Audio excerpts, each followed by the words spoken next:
Bonsoir, alors on se retrouve dans cette vidéo parce que vous avez souhaité donc découvrir mon Get Ready With Me, Get Ready With Me, ça commence bien, avec mes nouveautés du moment. Donc je vais vous présenter un maximum de nouveautés. Pour le moment je n'ai appliqué que mon fond de teint, ma poudre, mon anti-cerne, mon crayon pour les sourcils, bref ça ce sont des produits qui sont dans ma rotation Make-up Project Pan, donc fatalement je les utilise, sinon j'y arriverai jamais.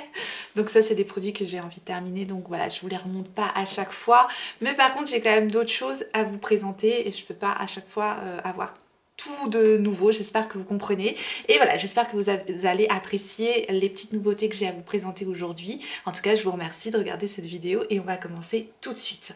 Alors j'en suis là, donc j'en suis au bronzer, contouring, et j'ai décidé de réutiliser ce que je l'ai déjà utilisé, la petite palette de contouring de la marque You Are Cosmetics, parce que je l'aime bien tout simplement, et que du coup si vous n'avez pas vu cette vidéo sur la marque You Are Cosmetics, et bien j'en profite pour vous la remettre ici, parce que je trouve que pour des produits qui sont petit prix, et bien il y a de très bonnes choses dans cette marque, et c'est une marque vegan et cruelty free, donc ça voilà.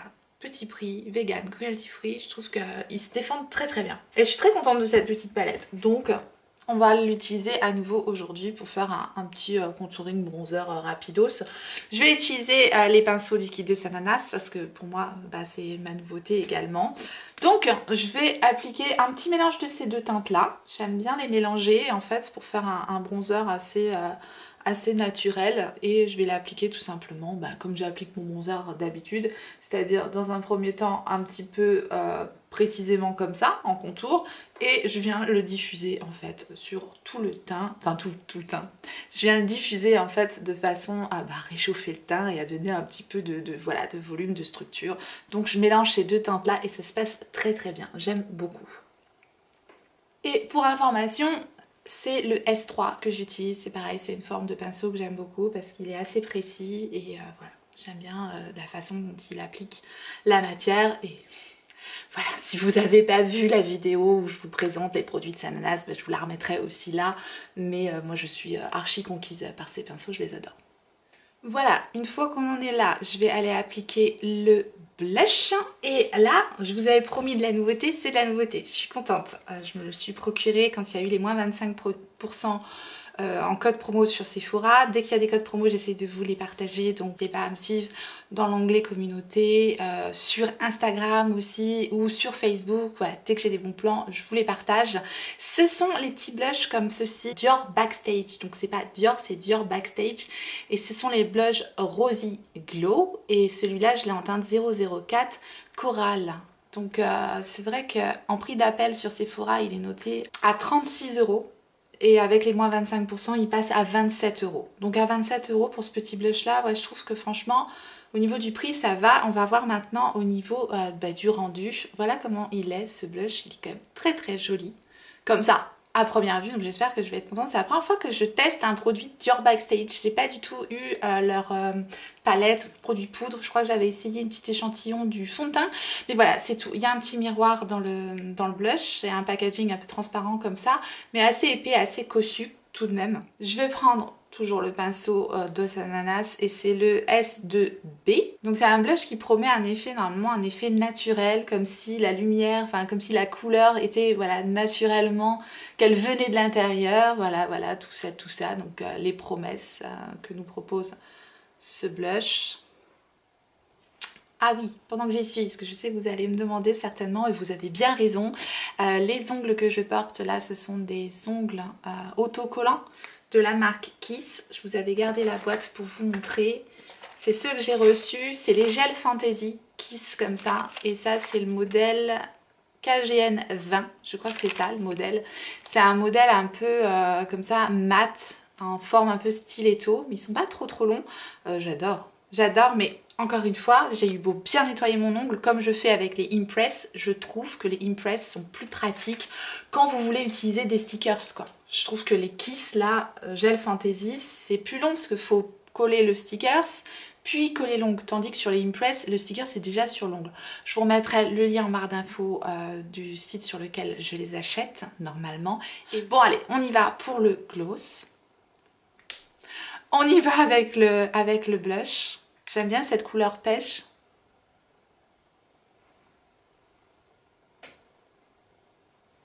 Ok. Je suis conquise. Je vais changer de miroir, c'est trop petit. Ouais, c'est hyper joli, hyper fin, hyper naturel. Ça fait aucun effet sur le visage. C'est... Ok, je suis conquise. J'adore la couleur. J'ai vu passer un petit peu la couleur rosée, mais là, cette couleur pêche abricotée, moi j'adore, vraiment. Je trouve ça encore plus beau que le rose. Après, chacun ses goûts. Je sais qu'il existe un petit peu en rose. Il doit exister en d'autres teintes. Je n'ai vu que le rose et le abricot sur le site de Sephora. En tout cas, j'adore complètement. Ouais, je suis fan, c'est vraiment très joli. On va utiliser un petit peu des highlighters qu'il y a dans cette palette là parce que je les aime bien et j'aime bien mélanger ces deux teintes là encore une fois. Donc je vais prendre le pinceau highlighter de Sanana, celui-là j'aime moins, mais je m'en sers quand même. C'est son S20 qui est comme ceci. Et donc je mélange les deux teintes. J'aime bien parce que ça donne un genre de rose gold en fait. Donc les petits highlighters qu'il y a dans cette palette, ils sont bien lumineux comme vous voyez, et que ça donne un effet un peu givré, un peu glacé. C'est un effet que j'aime bien moi sur les highlighters. Ils sont assez modulables en plus je trouve. Selon comment le pinceau qu'on utilise, selon comment on les place, comment on les applique, la manière dont on les applique, on peut avoir plus ou moins d'effets lumineux. Enfin moi je trouve ça très joli. Je vais en mettre un petit peu sur l'arête du nez, un petit peu ici et ici, et le tour est joué. Voilà. Non, mais je suis très contente avec le blush. J'aime bien, je suis contente. C'est la première fois que j'utilisais ça. Voilà, j'avais mis beaucoup d'espoir sur ce petit produit-là, mais j'aime bien. Donc on en est là. J'y arrive pas. Donc on en est là. Je vais mettre un petit peu de spray. Le spray Scandinavia, pareil, qui est dans ma routine. Voilà. J'adore ce spray, ils font assez bien les matières, ça donne un effet plus fondu et j'aime bien utiliser le spray surtout pour ça. Je vous l'ai présenté en haul et vous avez été quand même assez nombreux à me demander un make-up avec cette palette, donc j'ai obéi telle une tortue docile. Non mais moi ça me fait plaisir de vous la présenter et j'ai envie de me maquiller avec cette palette. Et j'ai nommé la 35i de Morphe, la voici, la voilà.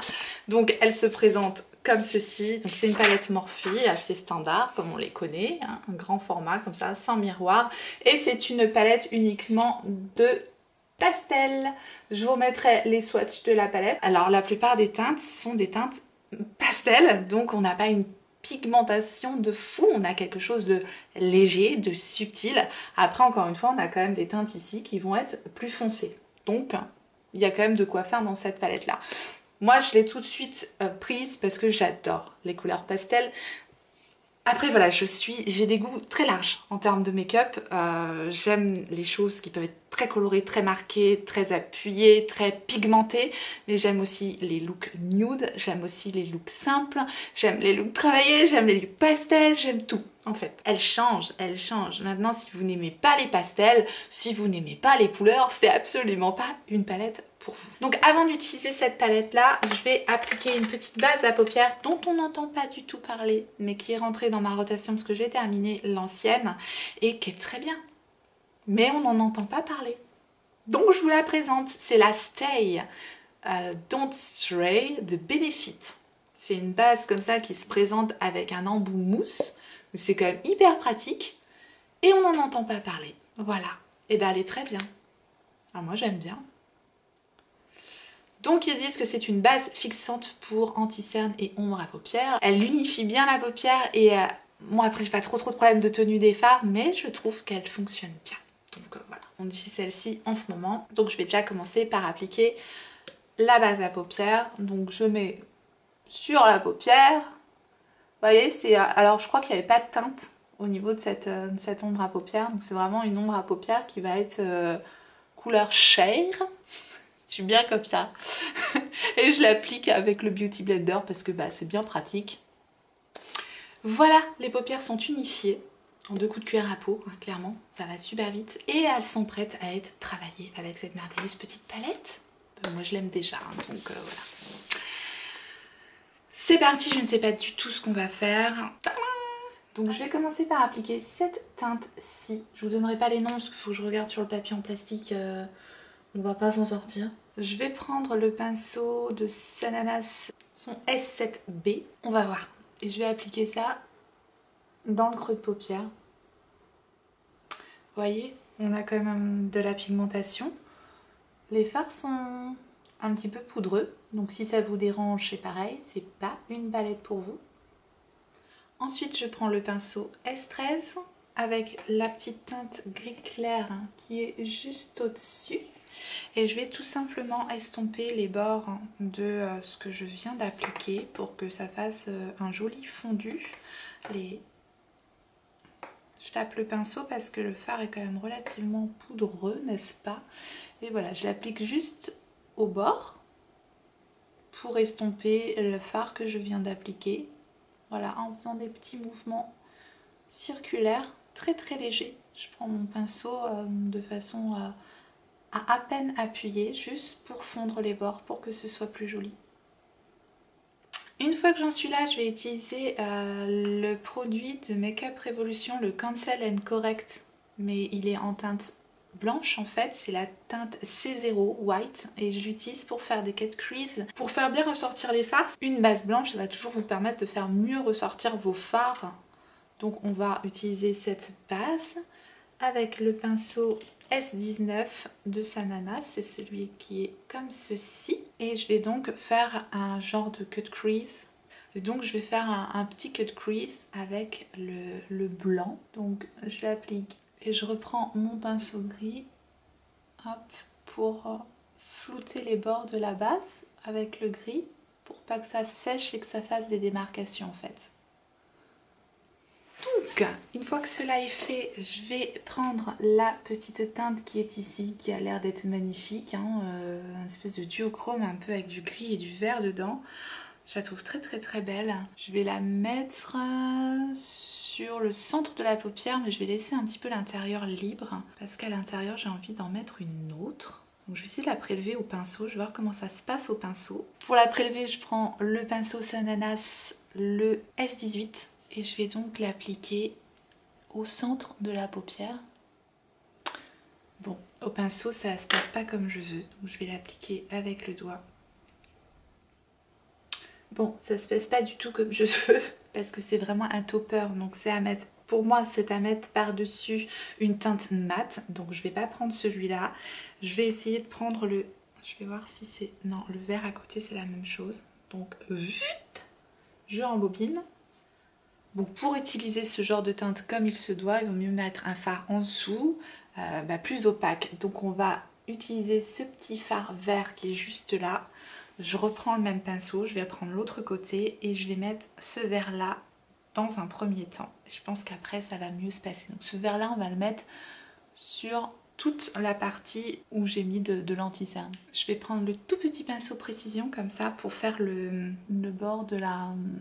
pour que ce soit plus précis en fait. Il est bien pratique ce petit pinceau là, je l'adore. Vous voyez, pour venir préciser la forme et appliquer la matière vraiment de façon à ce que ça ne mange pas mon gris, bah, c'est bien pratique en fait. Et maintenant qu'on en est là, je vais reprendre le fameux fard topper, parce que je vais quand même voir ce qu'il donne par-dessus un autre fard. Et je vais le mettre au centre en fait de la paupière, enfin entre mes deux fards. Alors je sais pas si vous le verrez à la caméra parce que c'est très très très léger. C'est vraiment un topper quoi. Mais ça vient vraiment changer la dimension du make-up. Et ça apporte un irisé de paillettes, mais c'est très très très subtil. Et ça, faut le travailler au doigt.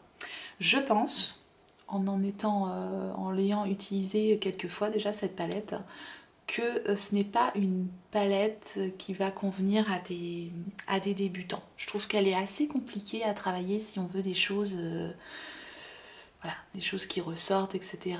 Voilà, c'est pas... Moi, je la conseillerais pas à des personnes qui débutent dans le maquillage parce que je la trouve pas très facile à utiliser. Maintenant qu'on en est là, maintenant qu'on en est là et vu que j'ai un pull violet, il faut que je mette une petite touche de violet, n'est-ce pas? Oui, oui, je suis obligée. Donc je vais utiliser un crayon Waterproof Sephora. Et c'est la teinte que je viens juste d'acheter aussi. C'est un nouveau, le Eccentric Diva.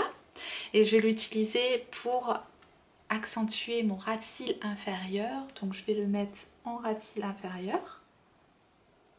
Je prends le pinceau S12 avec cette jolie teinte violette ici. Et donc je vais en profiter pour estomper mon crayon avec cette teinte.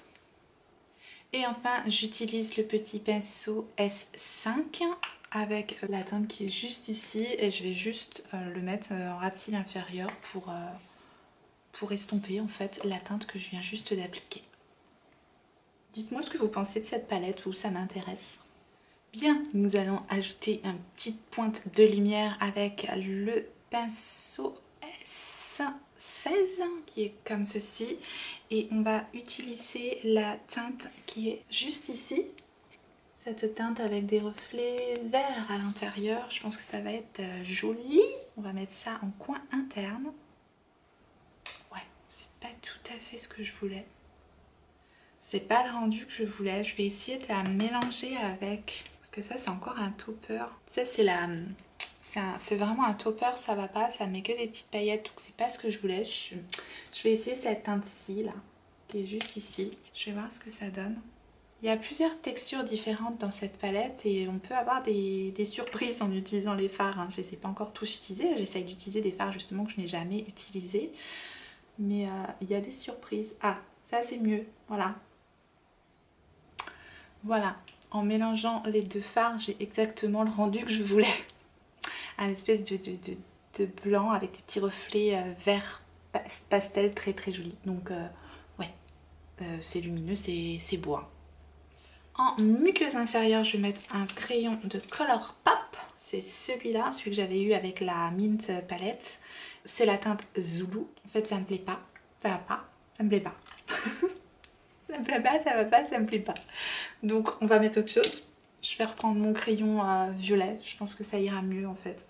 Ça me plaît pas l'autre. Oui, je préfère avec le crayon violet. Finalement, à force de travailler les fards, on peut quand même avoir une intensité assez importante. Après, oui, j'ai été piocher dans les teintes un peu foncées de la palette parce que je voulais voir un petit peu ce que ça donnait. Mais voilà. On va tester le liner It Cosmetics que je viens d'avoir dans ma box Look Incredible. Si vous n'avez pas vu le unboxing de la Look Incredible avec les surprises qui vont avec, je vous la remets juste ici. Et on va tester le liner, donc It Cosmetics, il y a une petite bille dedans, donc je vais le secouer. Je vais mettre le liner, je sais pas si je vais... J'essaye de me regarder là-dedans, mais il n'y a pas de miroir. Voilà la mine, comment elle est, du liner It Cosmetics. J'en ai pas du tout entendu parler de ce liner-là, on va voir.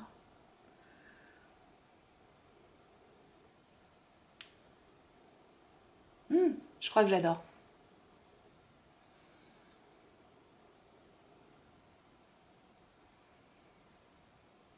Il glisse super bien. Il est bien noir et assez liquide. Il me fait énormément penser au liner de Fenty Beauty. Donc si vous n'aimez pas le liner Fenty Beauty, vous n'aimerez pas le liner It Cosmetics. C'est le super héros liner. Moi je l'aime beaucoup le liner Fenty Beauty. Donc celui-là, je l'aime beaucoup aussi. Il permet de faire des traits très précis, très fins. Donc j'aime beaucoup. Maintenant, puisqu'on est dans les super-héros, je vais vous montrer le super-héros du It Cosmetics et je vais vous montrer, parce que moi je l'aime pas beaucoup, mais on va mettre des faux cils par-dessus pour cacher la misère. Et je vais vous montrer pourquoi je n'aime pas ce mascara. Parce qu'en fait, voilà, il est hyper épais, il fait de l'effet, hein. Il fait de l'effet, mais en fait, dès qu'on travaille un petit peu, il fait des paquets. Je vais vous montrer. Vous voyez, je sais pas si ça va bien se voir, mais en fait il a tendance vraiment à faire patte d'araignée et à coller les cils les uns entre les autres en fait. Et voilà, il faut vraiment le... Voilà, si on veut en mettre un peu plus, parce que moi j'ai besoin de beaucoup de mascara, ça faut vraiment le travailler tout doux. Si on commence à faire des va-et-vient, il colle en fait. Il a un aspect collant sur les cils. Voilà, après il a de l'effet. Hein. Mais... Voilà, je sais pas si on va... Ça fait une drôle des têtes comme ça, Jacouille. Mais Je sais pas si on va voir, mais ça sépare pas bien les cils en fait. Ça vient vraiment faire des paquets et ça j'aime pas. Et ça vient mettre des des petits effets de matière. En fait, on voit de l'effet de matière sur les cils. Je sais pas si on va voir, mais voilà. Vous voyez, il y a des petits dépôts qui se font au bout des cils. Je trouve pas ça joli. C'est pas... De loin, ça va. Mais de près, voilà, ça fait pas d'araignée et ça fait des effets de matière sur les cils. Et du coup, voilà, ça me plaît pas. Mais je suis très chiante avec les mascaras, hein. L'effet est joli, mais de près, ça fait pas propre. Il est très pâteux. Il est très pâteux. Non, il n'y a rien à faire. Autant j'aime bien le liner, autant le mascara, je l'aime pas. Je vais appliquer un petit crayon noir dans ma muqueuse supérieure. C'est l'embout du Tarteis de Tarte. C'est le crayon noir qui est au bout du liner en fait. Il marque bien. Il est pas trop gras parce que j'ai fini celui de Sephora. Il est pas trop gras et il transfère pas trop, donc c'est idéal en fait pour faire ça. Parce que si vous prenez un crayon trop gras, oui, il sera facile à appliquer, mais après il va transférer sur la muqueuse inférieure. Et une fois qu'on en est là, on va couronner le tout, puisque c'est un maquillage assez chargé, puisque je n'aime pas mon mascara, j'en profite. Je vais rajouter des fossiles, c'est les Blowout de Kiss. Moi qui n'ai pas de courbure, je les trouve super bien, je les ai déjà essayés, je les aime beaucoup parce qu'ils sont très légers, très faciles à appliquer. Voilà, ce genre de fossiles qu'on sent absolument pas, donc c'est ce que j'adore. Et il faut une belle courbure, mais ils sont pas too much quand même, c'est vraiment une belle forme. Donc je vais appliquer ça et on se retrouve tout de suite après. Bien, voilà, c'est appliqué, il n'y a pas à dire, ça change tout d'avoir des longs cils déployés, recourbés comme ça. J'adore, c'est trop beau. Et voilà, le look final. J'en ai profité pour appliquer le gloss de Natasha Denona. C'est celui-là, c'était de la collection de la palette pour ce qu'elle avait sorti pour la Saint-Valentin. Je voulais absolument l'appliquer parce que je voulais vous montrer la magnificence de ce truc. Il est très joli, il est pêche avec des reflets un peu dorés, un peu verts, enfin c'est très joli. Il est très agréable à porter, il a juste un effet un petit peu mentholé, donc si vous n'aimez pas ça, passez votre chemin. Sinon il est très joli. Et la teinte que j'ai appliquée, celle-ci c'est celle qui est duochrome, et c'est la duochrome corail. Voilà, donc cet effet un peu corail doré, j'adore absolument. Et voilà, j'en ai donc terminé avec ce Get Ready With Me spécial avec mes petites nouveautés. J'espère que vous avez passé un bon moment. Si tel est le cas, n'hésitez pas à me laisser un pouce en l'air. Avant de partir, je remercie toutes les personnes qui pensent à faire ce tout petit clic pour moi, c'est très gentil. Je remercie également toutes les personnes qui me soutiennent sur Utip. Si vous n'êtes pas encore abonné, n'hésitez pas à vous abonner, activez votre clochette pour savoir quand est-ce que je ressortirai une vidéo, c'est important. Et en attendant la prochaine, n'oubliez pas, on n'a qu'une vie et moi je vous fais des gros bisous.